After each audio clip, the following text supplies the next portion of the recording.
আপনারা অবগত আছেন যেভাবে পশ্চিমবাংলায় পুলিশ কাস্টাডিতে পুলিশের অত্যাচারের কারণে মারা যাচ্ছে বা ক্ষতিগ্রস্ত হচ্ছে, এটা নিরসন করার জন্য আমরা আগামীকাল অর্থাৎ 7 তারিখ বুধবার শিয়ালদা স্টেশন থেকে কলকাতার রানী রাসমণি রোড পর্যন্ত একটা মিছিলের আয়োজন করেছি। আপনারা জানেন বেশ কয়েকদিন আগেই 21 বছরের তরতাজা যুবক আবু সিদ্দিক হালদার, যার ঢোলা বাড়ি, ঢোলা থানার পুলিশ তাকে চুরির অপরাধে তুলে নিয়ে এসে তাকে নির্মম অত্যাচার করে। তার পরিবারের কাছ থেকে টাকা নিয়ে তাকে জামিন করায়, আবার যাতে লঘু ধারায় জামিন হয় তার জন্য টাকাও নেয়, এবং কদিন পরে তার চিকিৎসা করতে গিয়ে কয়েকদিনের মধ্যে তিনি মারা যান। এর প্রতিবাদে শুধু তাই নয়, গত বছরে শিকারি মোড়া নামে এক আদিবাসী সমাজের ছেলেকেও পুলিশ তুলে নিয়ে যায়। তার বাড়ির অভিযোগ ছিল তাকে পিটিয়ে খুন করেছে।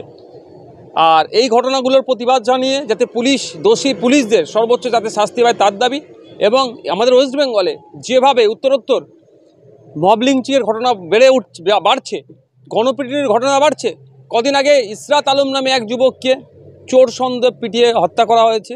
প্রসেন মণ্ডল নামে এক নিউ টাউনের যুবককেও চুরির অপবাদে তাকে পিটিয়ে মেরেছে। এই ধরনের ঘটনা ঘটে চলেছে। এইগুলো নিরসন হওয়া দরকার।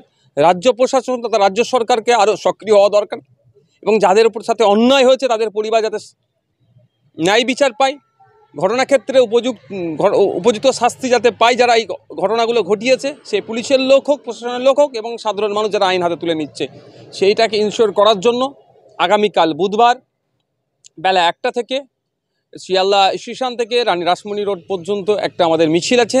এই মিছিলে সুশীল সমাজ, ছাত্র, যুব সকল শ্রেণীর মানুষকে আহ্বান করছি, আপনারা আসুন, আমাদের মিছিলে পায়ে পা মেলান, যাতে এই পরিবারগুলো ন্যায় বিচার পায় এবং দোষীরা শাস্তি পায়। তার সাথে আপনারা যোগদান করুন আমাদের মিছিলে।